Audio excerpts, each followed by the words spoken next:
Olá pessoal, tudo bem com vocês? Espero que todos estejam bem.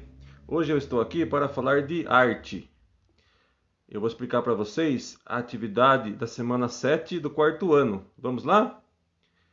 Começando então, falando de som, né? Os sons, como eu falei no vídeo anterior, as pessoas sempre tiveram contato com os sons, né? Desde o começo da humanidade, na pré-história, eles já observavam os sons da natureza, o cantar dos pássaros, o som do mar, das árvores, né? Então eles estavam observando os sons da natureza.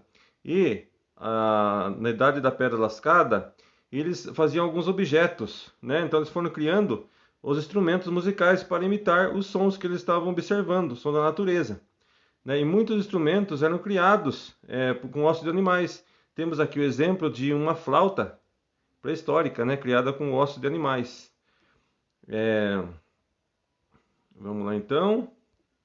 O som ele pode ser classificado de duas formas: som natural ou som cultural.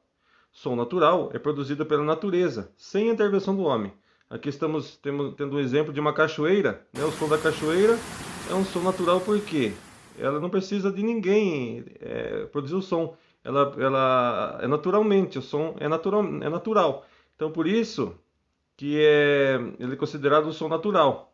Temos um outro exemplo que é o cantar do pássaro, que também ele vive na natureza e produz por conta própria o som. Não precisa da intervenção do homem.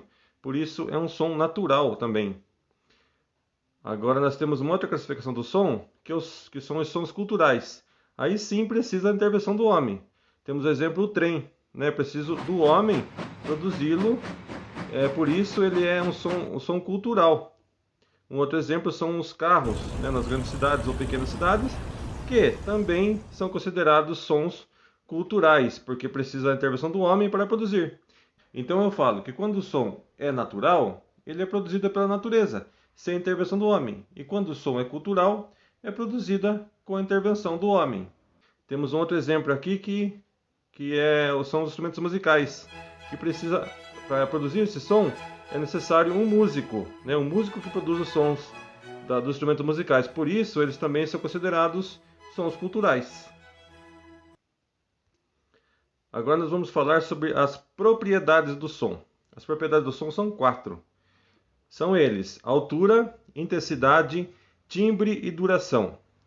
A altura, gente, ela pode ser classificada de duas formas: agudo ou grave.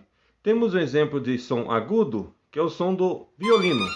O som do violino é agudo por quê? Porque é bem fininho, né? Aquele som bem fininho. Por isso, o som agudo ele é fino.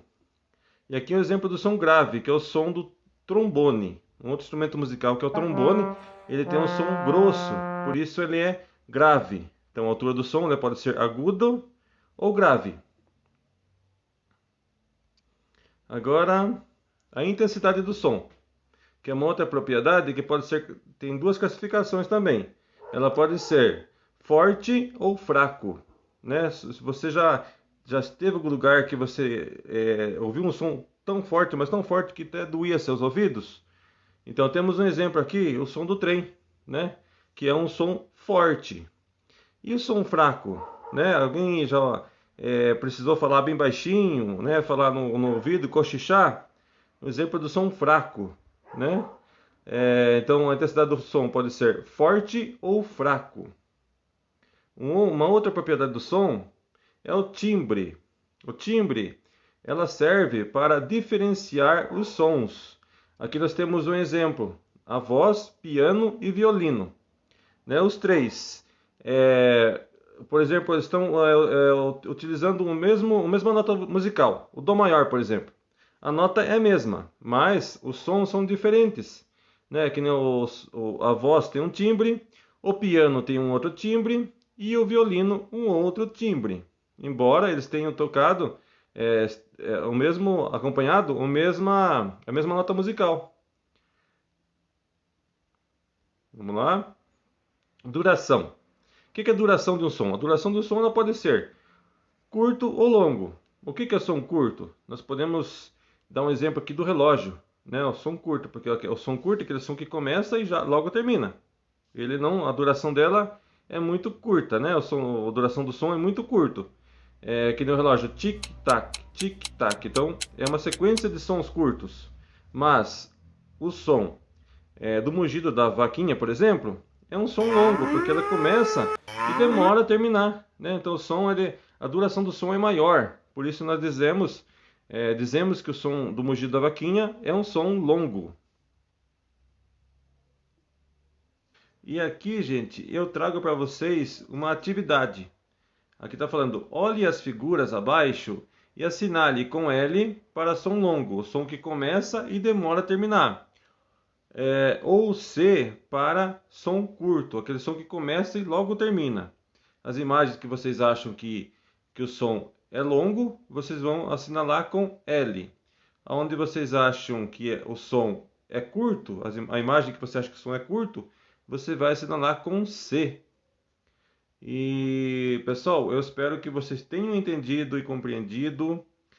E eu acredito no potencial de vocês, no seu potencial. E até a próxima aula, se Deus quiser. Fiquem com Deus. Tchau, gente.